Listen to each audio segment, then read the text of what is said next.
सरकार के काला कानून का अपने मालिक के घर पे छोड़ के कैसे देखते हैं इस काला कानून को?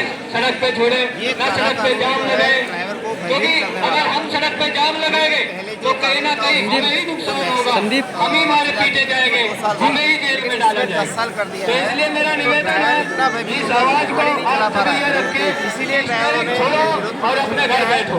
जब तक सरकार इसका जो है कभी ड्राइवर यूनियन के साथ में कोई गाड़ी लेके नहीं करती है तो गाड़ी में लाखों का माल होता है, खतरनाक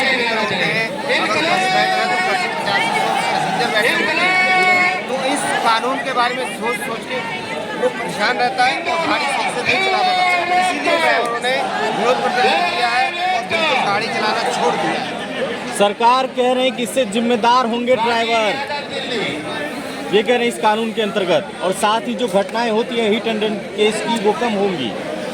कम नहीं होंगी। पहले क्या होता था, ड्राइवर रुकता था, अब उसको रुके तो उसको पब्लिक के मार देगी, अगर भागेगा तो सरकार का एक काला कानून से मार देगा, वो जेल चला जाएगा, उसका परिवार जो संघर्ष भटकेगा। इसलिए हम सभी इसका विरोध कर रहे हैं और ये जो कानून है सरकार से अपील कर रहे हैं कि सरकार को वहाँ से वापस ले या पुराना कानून दोबारा लागू करें। शाहजहांपुर के डीएम ने कहा क्या औकात है ड्राइवर की, कैसे देखते हैं आप इसको? देखिए, जो लोग कुर्सियों पर बैठे हैं, संवैधानिक कुर्सियों पर बैठे हैं, सरकार की इतनी हिम्मत नहीं है कि अपने अधिकारों पर लगाम लगा सके। ये देश के अंदर मजदूर किसानों का और ट्रक वाहन चालकों का जिस प्रकार से दमन किया जा रहा है, आज कुछ दिन पहले हमारे यूनियन के राष्ट्रीय अध्यक्ष भाई बड़े भाई वीरेंद्र सिंह जी खड़े हैं साथ में, हम सभी लोगों ने भीम आर्मी जय भीम संगठन के लोगों ने मिलकर ये निर्णय लिया था कि ये मजदूरों की लड़ाई है, ये किसानों की लड़ाई है, ये उन लोगों की लड़ाई है जो जिंदगी और मौत को हथेली पर रखकर देश की जनता की सेवा करता है।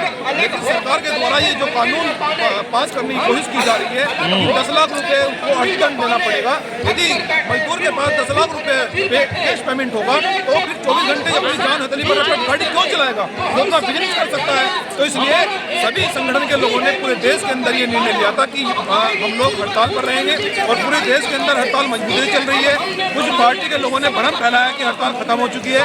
जब तक हमारे राष्ट्रीय अध्यक्ष भाई तेजेंद्र सिंह जी को कोई सरकार के द्वारा प्रूफ लिखित में नहीं मिल जाता कि इस कानून को लागू नहीं किया जाएगा, ये बिल्कुल समाप्त कर दिया गया है। जब तक हमारी पूरे देश के अंदर हड़ताल जारी रहेगी और आज दिल्ली जंतर मंतर पर जो जन सैलाब आप देखने को मिल रहा है, अगर शाम तक कोई सरकार ठोस आश्वासन नहीं देती है तो फिर हम लोग सब मिलकर फिर सब लोग दिल्ली कूच करेंगे। नेताजी वो तो कह रहे हैं हमने अभी तो लागू ही नहीं किया है, ये सड़क पे ड्राइवर क्यों आ गए, अभी तो लागू ही नहीं हुआ है। आप इसकी चर्चा क्यों कर रहे हैं? अगर आप लागू करने में कितनी देर लगेगी? तीनों सदनों में उनकी सरकार है, तीनों सदनों में उनकी सरकार है। जिस प्रकार से ड्राइवरों को भयभीत कर दिया है, ड्राइवर अपना वाहन नहीं चला पा रहा है और जितना देश के अंदर नुकसान हो रहा है और ट्रांसपोर्ट को नुकसान हो रहा है, पेट्रोल पंप पर तेल नहीं पहुंच पा रहा है, सब्जियां नहीं पहुंच पा रही है मंडी में, अनाज मंडियों में नहीं पहुंच पा रहा है, तो इसकी जिम्मेदार सरकार है। क्योंकि मजदूरी तो मजदूर जब करेगा ना जब उसकी सुरक्षा होगी, उसकी सुरक्षा नहीं होगी तो मजदूरी क्यों करेगा? तो इसकी जिम्मेदार सरकार होगी। अगर सरकार हमारी मांगों को नहीं मानती है तो दिल्ली जंतर मंतर पर यह आंदोलन बड़ा रूप लेने वाला है। शाम तक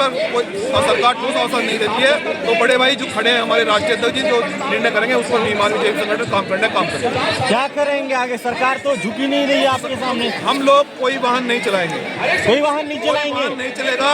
पेट्रोल वो अपने आप लाएंगे कुओं से भरकर, मंडियों में सब्जी अपने आप जाएगी, इसकी जिम्मेदार सरकार होगी।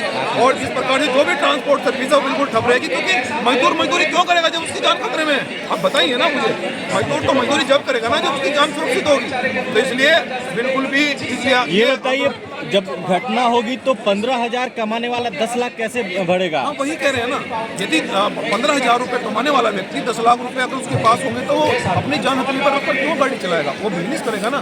तो ये जो काला कानून सरकार पास करने जा रही है ये बहुत गलत है और इसका हम लोग पूरा विरोध करते हैं और इस लड़ाई को भीम आर्मी जय भीम संगठन यूनियन के साथ में कंधे से कंधे मिलाकर पूरे देश में लड़। चंद्रशेखर जी से बात हुई है आपकी? देखिए, ऐसा है वो पार्टी चला रहे हैं, हम लोग भीम आर्मी जय भीम संगठन से राष्ट्रीय अध्यक्ष हैं, तो इस लड़ाई को हम लोग मजबूती से लड़ने का काम करेंगे, पूरी मजबूती से लड़ेंगे। बिल्कुल लड़ेंगे। तो आगे क्या आश्वासन जा रहे हैं कि पूरी तरीके से वापस ही ले ले सकते? आज देखिए, यूनियन के लोगों ने निर्णय लिया, मैं वही बता रहा हूँ, राष्ट्रीय अध्यक्ष हमारे सामने खड़े हैं कि यहाँ से जब तक कोई नहीं हिलेगा, जब तक सरकार कोई ठोस आश्वासन नहीं देती, लिखित में प्रूफ नहीं देती, और अगर सरकार लिखित में प्रूफ नहीं देती है, मैं कानून निरस्त हो गया है, तो हमारा आंदोलन अब भयंकर रूप लेने वाला है। ये आंदोलन और बड़ा होगा। और बड़ा होगा। अच्छा, सरकार क्यों आप लोगों की बात नहीं मान रही, क्यों इस तरीके के कानून ला रही है? देखिए, ऐसा है, सरकार जिस प्रकार से तानाशाही कर रही है, सरकार को शायद ये मालूम नहीं है कि 13 करोड़ रजिस्टर्ड इस देश के अंदर ड्राइवर हैं। जिस दिन 2% यहाँ बैठ गया तो सरकार क्या सांस ले पाएगी? बताइए आप मुझे। ये वो मजदूर लोग हैं जो लोग अपनी जान पर हथेली पर रखकर इस देश की सेवा करते हैं, लेकिन सरकार का जो तानाशाही रवैया, ये लोकतंत्र नहीं है, ये राजतंत्र है। और राजतंत्र को किसी भी सूरत में यूनियन के लोग, देश के मजदूर लोग बर्दाश्त नहीं करेंगे। हम इस राजतंत्र के खिलाफ लड़ेंगे और जीतेंगे। नेताजी, अभी तक ट्रक वाले, बस वालों के साथ इतना सरकार के जो ये क्या कहते हैं, ये पुलिस वाले उनके साथ अत्याचार कर रहे थे, जबरदस्ती पैसा उगाते थे, सब सह रहे थे ड्राइवर। कहीं ना कहीं सोते हुए को जगह तो नहीं रही है ये सरकार। हाँ, देखिए, मैं वही कह रहा हूँ, जब वाहन चालक अपना कोई वाहन रोड पर चलाता है, उसके साथ में लूटमारी की जाती है, लेकिन वो बेचारा चुप रहता है। लेकिन अब तो उसका गला ही दबाने की कोशिश की जा रही है। अब उसके सर से पानी ऊपर गुजर चुका है कि अगर कोई किसी वाहन से दुर्घटना होती है, आप एक बात बताइए, कोई वाहन अपने वाहन से दुर्घटना क्यों करेगा? किसी को क्यों कोई मारेगा? वो अपनी रोजी रोटी कमाने के लिए निकला है, या किसी को दुर्घटना है, किसी को मारने के लिए निकला है? कोई मजदूर ऐसी घटना क्यों करेगा? लेकिन अगर आकस्मिक जब वाहन चलता है, ये मशीन है, ये लोहा कभी भी टूट भी सकता है, खराब भी हो सकता है। आप लोग समझदार हैं, लेकिन देश की सरकार मजदूरों की पीड़ा को नहीं समझती है। इसका परिणाम लोकसभा चुनाव में सरकार को भुगतने को मिलेगा, पक्का मिलेगा। नेताजी, लास्ट सवाल है, सरकार को क्या संदेश देंगे जंतर मंतर? सरकार को हम ये संदेश देना चाहते हैं कि यदि वो चाहते हैं कि देश के अंदर आंदोलन बड़ा न हो, देश का मजदूर किसान रोड पर न निकले, अगर वो चाहते हैं कि मजदूरों के, किसानों के और ड्राइवरों की जख्मों पर मरहम लगाया जाए, तो इस कानून को वापस नहीं कर पा करें। और कानून अगर वापस नहीं होता है तो मजदूर, किसान और वाहन के जो ड्राइवर हैं, यूनियन के लोग हैं, वो अपने घर नहीं लौटेंगे। पूरा आंदोलन हमारा जारी रहेगा, ट्रक नहीं चलेंगे, गाड़ियाँ रोड पर नहीं चलेंगी। धरना कर रहे ड्राइवरों पर पुलिस ने लाठी चार्ज की और डीएम कह रहे हैं कि क्या औकात है ड्राइवरों की। हाँ, वही कहना, उनको संविधान की जानकारी नहीं है, उनको संविधान की जानकारी नहीं है। कुछ लोगों को आरएसएस से ऐसा कैडर दिया जा रहा है कि वो अपनी मनमानी कर रहे हैं। लेकिन अगर हमारा बीमार भी कार्यकर्ता वहाँ होता और इस मामले में हम संज्ञान में लेकर ऐसे जिलाधिकारियों के खिलाफ सुप्रीम कोर्ट में अपील कर रहे हैं कि जो संवैधानिक पुरुषों में बैठे हैं, मजदूर किसानों पर लाठी चलाने का काम कर रहे हैं, और मजदूरों को ये कह रहे हैं कि इनकी कोई औकात नहीं है, तो हम इस देश के शासक हैं, हम तो इस देश के नागरिक हैं, और मजदूरों को ताकत रखता है, देश सरकार बना नहीं सकता, फाड़ नहीं सकता।